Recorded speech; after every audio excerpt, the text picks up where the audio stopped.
राधे राधे गुरुजी। मैं अपने पति की बात एक बार नहीं मानी थी तो मुझे पाप लगेगा क्या? एक बार नहीं मानी? हाँ पति। और यहाँ जितनी स्त्रियां बैठी हैं ये तो सैकड़ों बार नहीं मानी।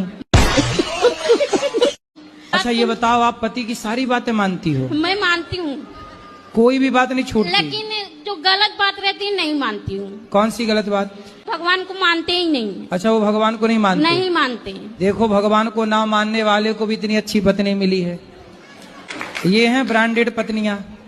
मैं पड़ोसी के साथ आई हूँ।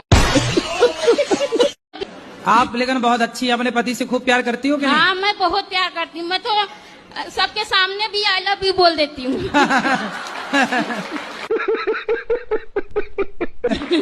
तो पति नहीं बोलते आई लव यू? नहीं बोलते हो। उनको आता ना होगा ना? मैं कितना सिखाती हूँ उनको नहीं आता कुछ। आप रोज सिखाती हो? हाँ। एक एक अक्षर सिखाया करो।